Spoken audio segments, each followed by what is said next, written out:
होना जीवन का होना है, जिसकी चाल से बंधी है समय की गति, दिशाओं का ज्ञान, मौसमों की लुका छुपी, हवाओं का बहना, बहते बहते थमना, थमते थमते चलना है खेल उसी का। जो पास है और दूर पार है, जो महाकाय है, जो जर्रा है, जो आदिदेव है, ये है सूर्य देव। ऐसे सर्वव्यापी को नमन करते हुए शुरू करता हूँ सूर्य के प्रति कोणार्क की गाथा। कोणार्क का सूर्य मंदिर सिर्फ एक मंदिर नहीं है, ये जीवन दर्शन है, ओडिशा के भक्ति मानस का प्रतीक है, कला का एक माया नमूना है। कोणार्क में उत्तर की आर्य और दक्षिण की द्रविड़ सभ्यता आपस में मिलकर एक रूप हो जाती है। कोणार्क उत्सव है, जीवन का उत्सव, शिल्पी की कठोर साधना का सत्य है। कोणार्क की शिलाओं में एक धड़कन है जो हर दर्शक को अपनी कहानी सुना रही है। मैं सुन रहा हूँ अमरकंटक की पहाड़ियों से आती हुई महानदी की कलकल। पहाड़ियों को लांग वो कभी अलहड़ हो जाती है तो कभी चंचल, हर पल अपने रूप बदलती ऐसे चली आ रही है मानो पूरी पृथ्वी को सिंचित कर देगी। तभी शिला से टकराती है और फैल जाती है विभिन्न दिशाओं में। कोई पुकारता है चित्तोत्पला, तो कोई महान। इसकी शाखाओं के नाम है चंद्रभागा और प्राची। इसी नदी के तट पर बसे हैं कई नगर और कई जनपद। इन्हीं में से एक है कोणार्क।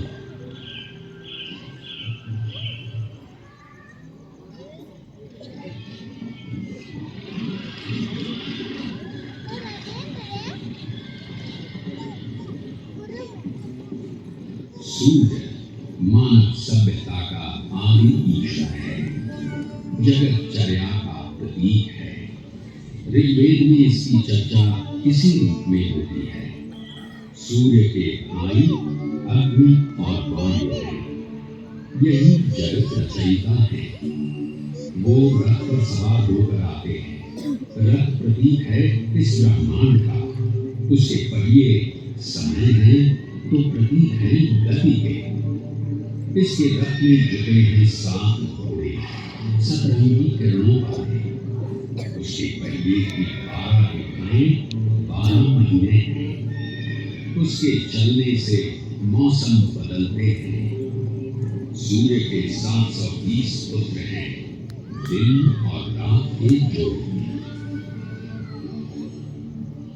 सूर्य प्रतीक है गति का, जीवन का, इसलिए वो आराध्य है।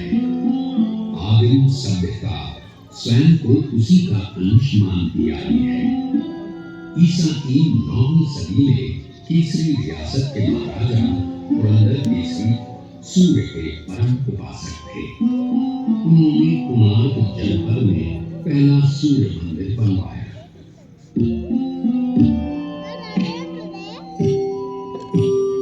12वीं सदी में ओडिशा का केसरी साम्राज्य दक्षिण के गंग साम्राज्य के अधीन आ गया। इसी साम्राज्य के महाराजा अनंत भीम तृतीय ने जगन्नाथ मंदिर का निर्माण पूरा कराया, जिसकी शुरुआत अनंत वर्मन चोड़गंग देव ने की थी। कहते हैं अनंत भीम तृतीय निसंतान थे। पुत्र प्राप्ति के लिए उन्होंने उसी मंदिर में सूर्य की उपासना की जिसका निर्माण केसरी साम्राज्य के महाराज पुरंदर केसरी ने कराया था। उपासना सफल हुई और नरसिंह देव प्रथम का जन्म हुआ।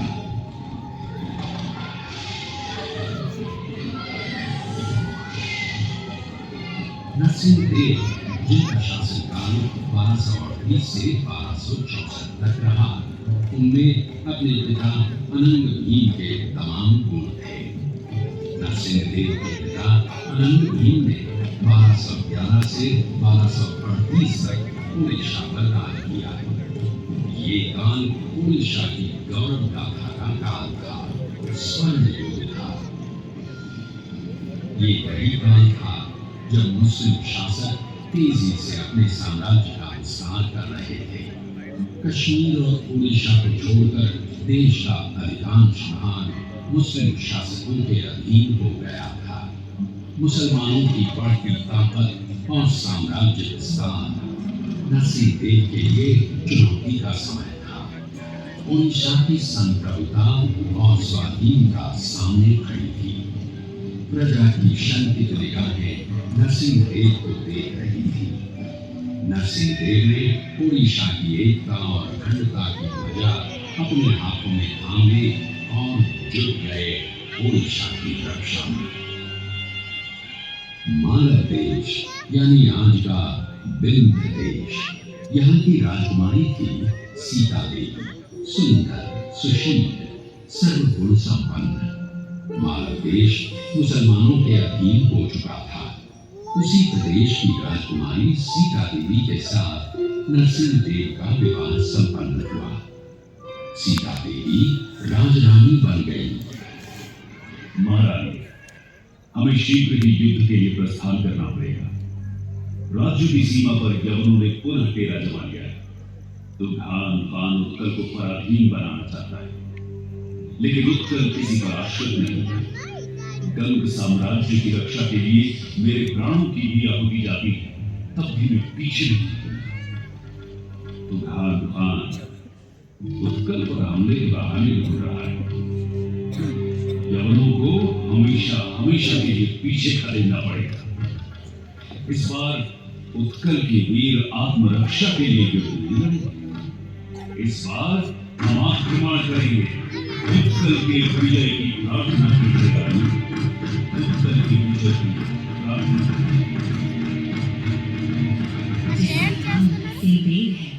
और जो सेवक है जगन्नाथ है, उसकी कभी पराजय नहीं हो सकती। जाइए महाराज, विजय पथ आपकी राह देख रहा है। भयंकर युद्ध हुआ, मार काट मची, खून बहा।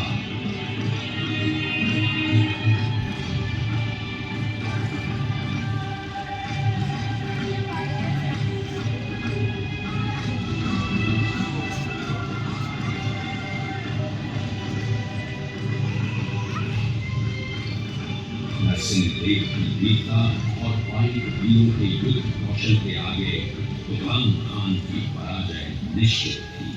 तुघान खान का सेनापति करीमुद्दीन नागरी मारा गया। उड़ीसा अगले 300 से भी अधिक वर्षों के लिए स्वतंत्र हो गया था।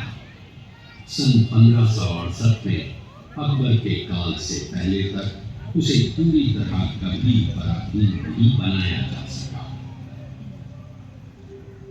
लखनऊ की विजय उत्सव और उल्लास लेकर आई, लेकिन नरसिंहदेव का मन विचलित था।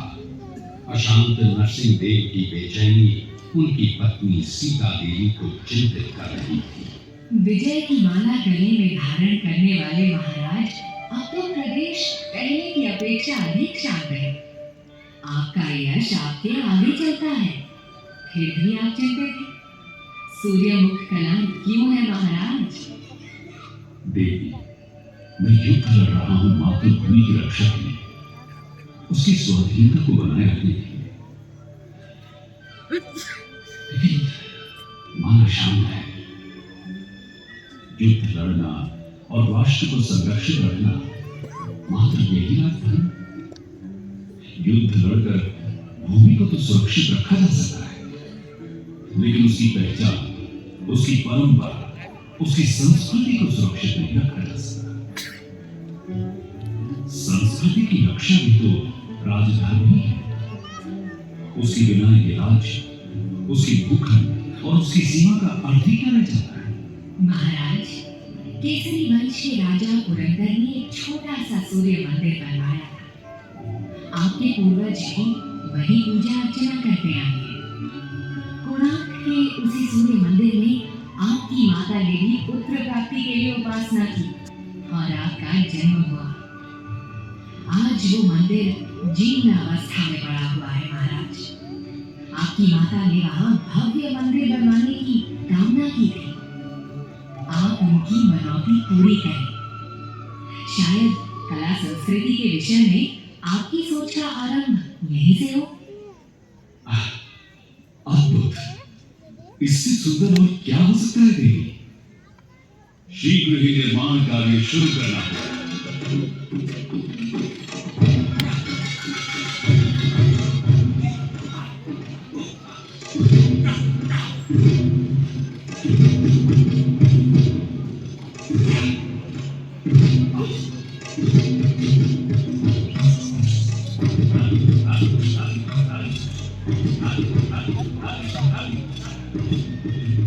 निर्माण योजना पर कार्य रूप दिया जाने लगा। मंत्रियों और शिल्पियों के साथ सलाह मशवरा शुरू हो गया। ओडिशा के वास्तुकार मंदिर निर्माण में सिद्ध थे। ईसा की 7वीं सदी से अब तक ओडिशा के शिल्पी उम्दा भवनों और मंदिरों का निर्माण करते आए थे। ओडिशा के अलग अलग प्रांतों से कारीगर बुलाए जाने लगे।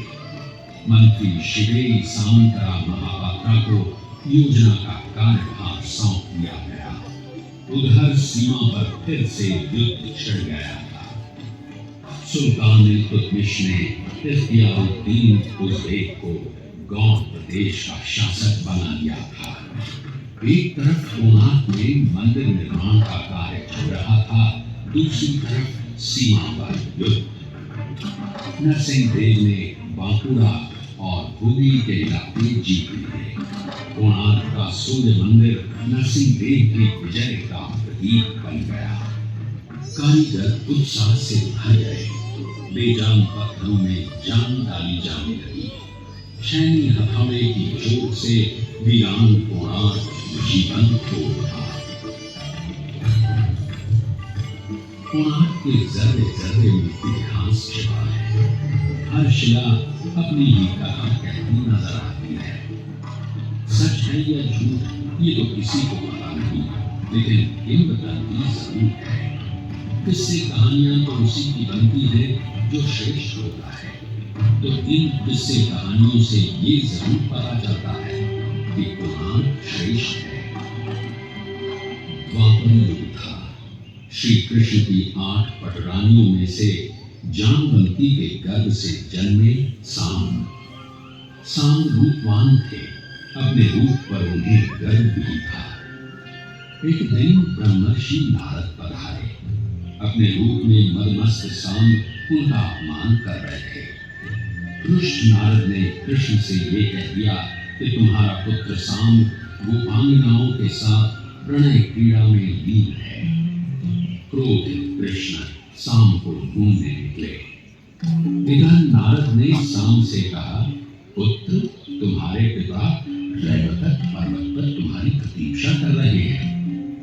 पिता को प्रतीक्षारत जान सांब तीव्र गति से रैवतक पर्वत की ओर भागे। वहां गोपियां पुष्करणी में जल क्रीड़ा कर रही थी। सांब को समझते उन्हें लगा साक्षात श्री कृष्ण आ गए हैं। सांब में कृष्ण छाया देख सुध बुध बिसराकर गोपियां सांब से लिपट गई।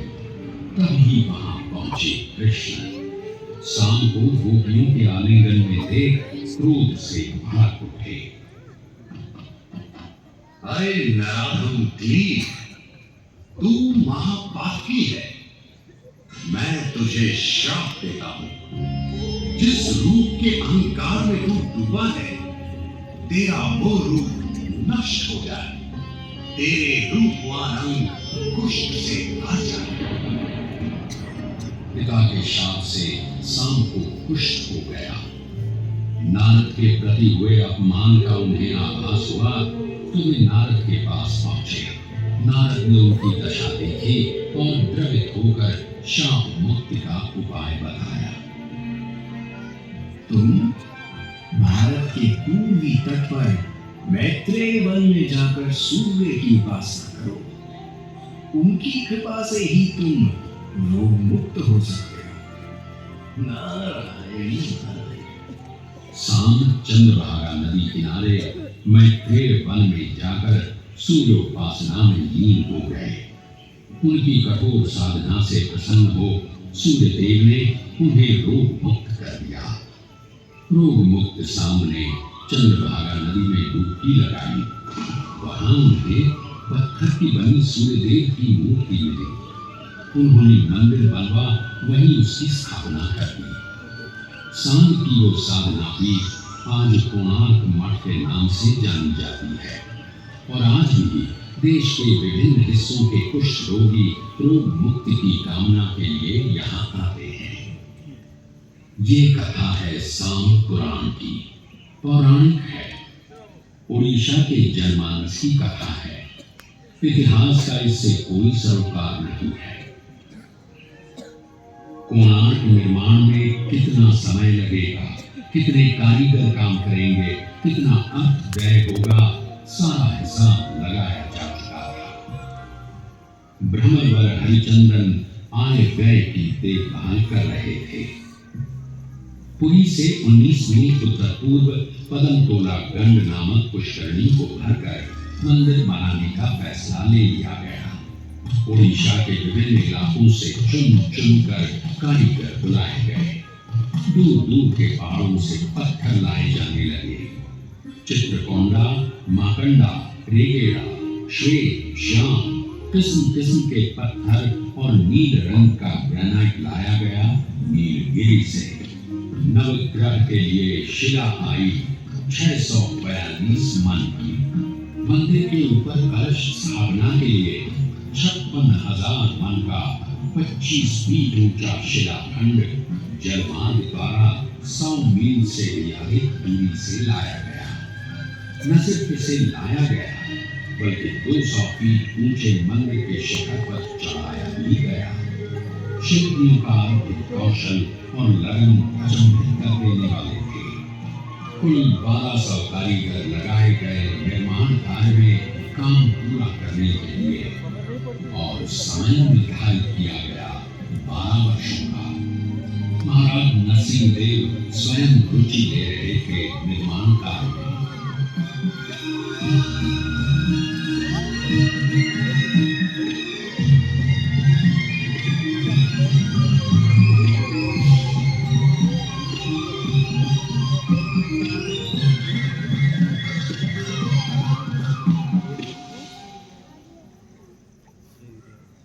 कोणार्क मंदिर की योजना और निर्माण प्राचीन वास्तुशास्त्र शिल्प सारिणी के आधार पर किया गया था। इसकी निर्माण योजना को देखें तो ये लगभग वैसा ही है जैसे भुवनेश्वर का जमेश्वर मंदिर। मूल रूप से 2 हिस्सों में बटा हुआ, पहला विमान तथा दूसरा जगमोहन। विमान लगभग चौकोर होता है। कोणार्क ठीक इसी रूप में बना है। केंद्रीय मंदिर रथ की आकृति में बना है। सूरज के साथ घोड़ों द्वारा खींचे जा रहे विमान और जगमोहन दोनों एक ही पीठ पर संयुक्त रूप से बने हुए रथ का सा आभास पैदा करते हैं। सूर्य रथ में 24 पहिए हैं और 7 दिनों के प्रतीक देते साथ घोड़े रथ को खींचते नजर आते हैं। पूर्व की ओर कुछ हटकर नाट्य मंदिर बना है। मुख्यशाला और नाट्य मंदिर के बीच में अरुण स्तंभ था। मुख्य मंदिर के दक्षिण पूर्व सूर्य शक्ति छाया देवी का मंदिर है। दक्षिण पूर्व में ही कुछ दूरी पर भोग निर्माण के लिए रसोई घर बना है। सामने दोनों ओर अन्य छोटे छोटे मंदिर बने हुए हैं। केंद्रीय मंदिर और अन्य मंदिरों को घेरे प्राचीन बल है। मुख्यशाला के पूर्व, दक्षिण और उत्तर में 3 द्वार बने हैं। हर द्वार की सीढ़ियों के दोनों अपूर्व कारीगरी से बने खंभे हैं। पूर्व की ओर है सिंह द्वार, दक्षिण में अश्व द्वार और उत्तर में है गज द्वार। सूर्य के प्रकाश में भेद नहीं है। वो जाति, धर्म, संप्रदाय और देश में फर्क नहीं करता है। कोणार्क का सूर्य मंदिर सब धर्म की पीठ है। सब एक है, यही कोणार्क कला का संदेश है। कोणार्क को गौर से देखें तो वो केंद्र से एकाकार होता नजर आता है, मानो कोई ताकत उसे अपने में लीन कर लेना चाहती हो। इसके शिल्प की खासियत यही है कि ये अपनी विशालता और भारीपन के बावजूद ऊपर की ओर उठता गतिमान प्रतीत होता है।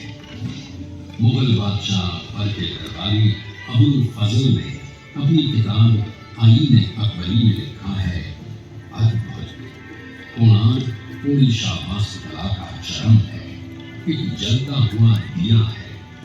पर अफसोस वास्तुकला का ऐसा अद्भुत चिराग इसके बाद ओडिशा के स्थापत्य में फिर कभी नहीं दिखा। ओडिशा के मंदिर भव्य साज सज्जा वाले मंदिर हैं।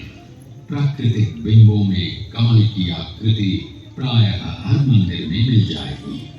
कमल जहाँ एक तरफ सूर्य को बिंबित करता है, वहीं वो प्रतीक है प्रज्ञा का, ज्ञान का, परम ज्ञान का। पत्ते और डालियों से की गई सजावट भी प्रायः सभी मंदिरों की सज्जा का अंग है। ये डालियां बिना फूलों वाली हों तो सादा डाली, फूलों वाली हों तो गेंदा डाली, पक्षी बैठे हों तो हंसा डाली। अगर डालियां आपस में गुथी गोलाकार रूप लिए हों तो फांसी लता के नाम से पुकारी जाती है। कोणार्क के पहिए और चक्र की सज्जा में भी इसका प्रयोग देखने को मिलता है। उड़ीसा में मंदिरों के दरवाजों पर जबरदस्त नक्काशी देखने को मिलती है। कोणार्क मंदिर के प्रवेश द्वार पर जो झांकी उकेरी गई है, वो है मनुष्य कौतुकी, जिसमें मानव आकृति अलग अलग भाव भंगिमाओं में द्वार के दोनों ओर लताओं का सहारा लिए झूलती दिखाई गई है। साथ ही कई द्वारों पर ऊपर की ओर बढ़ती लता डालियां जो मानव आकृतियां लिए हुए हैं, उन्हें भी उकेरा गया है। कोणार्क मंदिर के प्रवेश द्वार पर एक और खास आकृति उकेरी नजर आती है।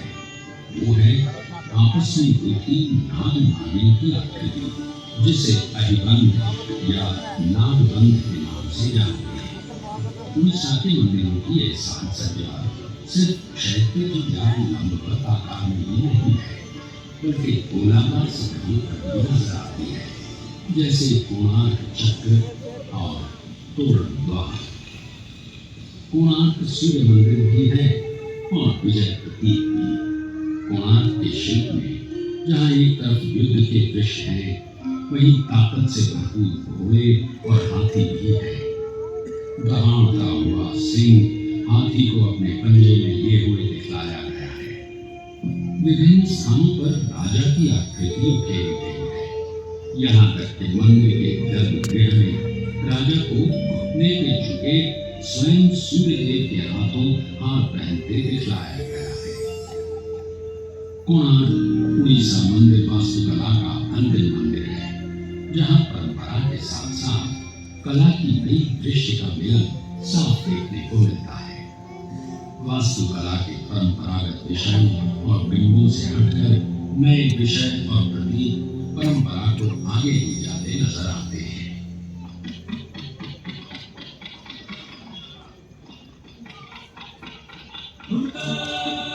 जनपद के महान शिल्पी विष्णु महाराज प्रणाम स्वीकार करें। जन्म लेने के बाद जब से मैंने होश संभाला, तब से मेरी आंखें आपको ही ढूंढती रही। आपकी शिल्प कला के बारे में सुनकर मैं पत्थरों को काटना, उन्हें आकार देना सीख गया।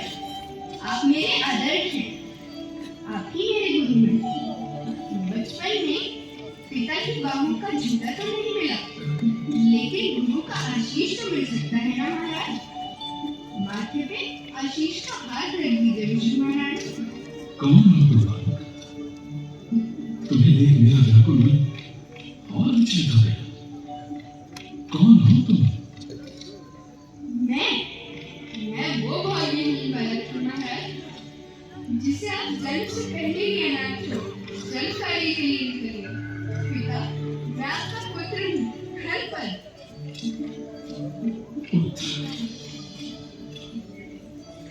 हाय शिल्पी जी,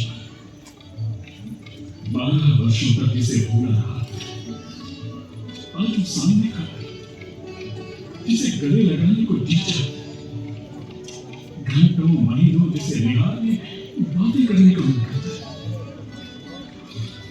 लेकिन हमारे दुर्भाग्य 1200 शिल्पियों के काम पुत्र स्नेह से अधिक प्रिय है। क्षमा करें, मैं विवश हूं। ये दधिनौती नहीं लगा तो शिल्पियों के प्राण चले जाएंगे। अभी तुम जाओ, बाद में लेगा जब काम समाप्त हो जाएगा। ये काम तो अभी के अभी समाप्त किया जा सकता है। ये दधिनौती शिखर पे चढ़ाना कौन सा मुश्किल काम है। मैं आपका पुत्र हूँ महाराज, बस आशीर्वाद दीजिए। अचंभित पिता मुंह खोले देखते रह गए। धर्मपद जुट गया। देखते ही देखते दधिनौती शिखर को छूने लगा। जो काम से शिल्पी न कर सके वो 12 वर्ष के बालक ने कर दिखाया। सब चकित थे। काम पूरा हो जाने का उत्साह था, वहीं एक 12 वर्ष के बालक से हार जाने की ग्लानि थी। शिल्पियों के दल में बातें शुरू हो गई।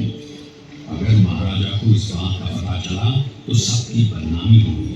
हमारी कला, हमारी कारीगरी से लोगों का भरोसा उठ जाएगा। बात धर्मपद के काम में पड़ी। पिता के शिल्प और 1200 शिल्पियों की कलाकारी पे उसकी वजह से प्रश्न उठे, ये उसे मंजूर नहीं था। और देखते देखते चंद्रभागा नदी में छलांग लगा। शिल्पी मान मर्यादा की रक्षा के लिए अपने प्राण त्याग दिए।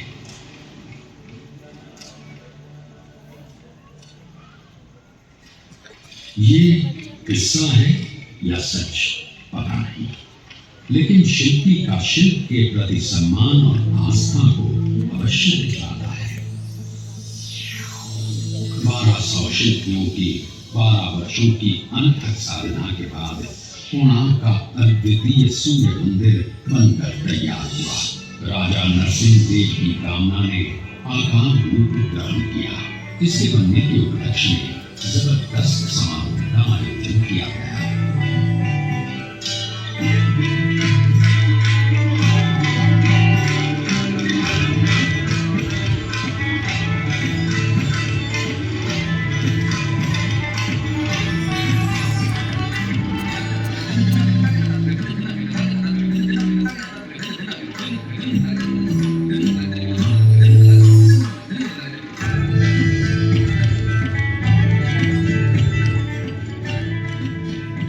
दूर से अपार जन समूह समारोह में भागीदारी के लिए उमड़ पड़ा।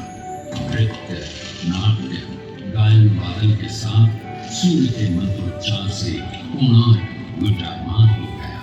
पूरे 1 महीने तक पूजा अर्चना चलती रही। राजा नरसिंह देव स्वयं आहुति दे रहे थे। मंदिर के समक्ष आकाश में सर उठाए विशाल सूर्य स्तंभ अपनी सत्ता, अपनी ताकत का आभास देगा सबको चकित कर रहा था।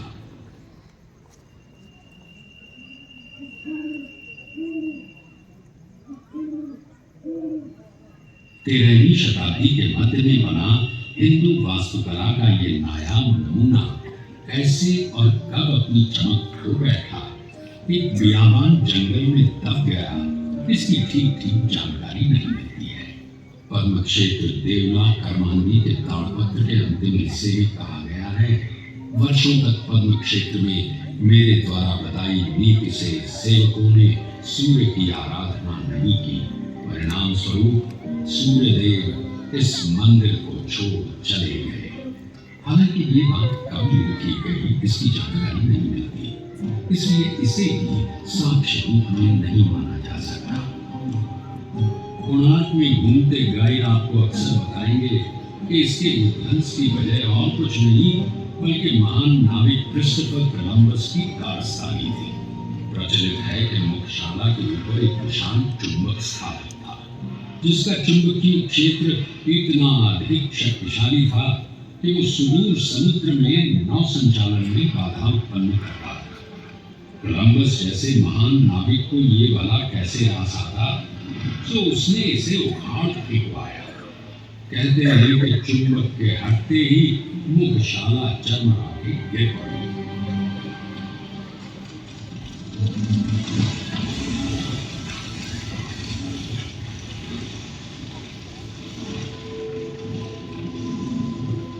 मगर सच तो ये है कि कोलंबस के कदम कभी उड़ीसा की धरती पर नहीं पड़े। लगभग 150 वर्षों तक गुमनाम रहने के बाद 18वीं सदी के मध्य में इस पर नजर पड़ी महाराष्ट्र साम्राज्य के बाबा ब्रह्मचारी की। वे महाराजा वीर किशोर के अधिकारी शिव भट्ट साठे के गुरु थे। उन्होंने सर्वप्रथम इसकी साफ सफाई करवाई। फिर 1824 में एक अंग्रेज अफसर एंड्रू स्टर्लिंग ने इसका अध्ययन किया और इसके रेखा चित्र प्रकाशित किए। फिर क्या था, कोणार्क का ये सूर्य मंदिर पुनः अंधकार से प्रकाश में आ गया। इसकी अद्भुत कला अपनी क्षतिग्रस्त अवस्था में भी अचंभित कर जाती है। आज ये विश्व की धरोहरों में से एक है। भारतीय पुरातत्व सर्वेक्षण विभाग इसकी देखभाल, इसे संजोए रखने में दिन रात लगा है। कोणार्क सत्य है, जीवन का सत्य, शिल्पी की कठोर साधना का सत्य, उत्कलीय और भारतीय संस्कृति का महान सत्य है, जो कई कथाओं को अपने में समेटे है। हो सकता है इसमें आपकी भी कथा आपको मिल जाए। ध्यान से देखिए, कान लगाकर सुनिए। कोणार्क आपको आपकी कथा सुना रहा है।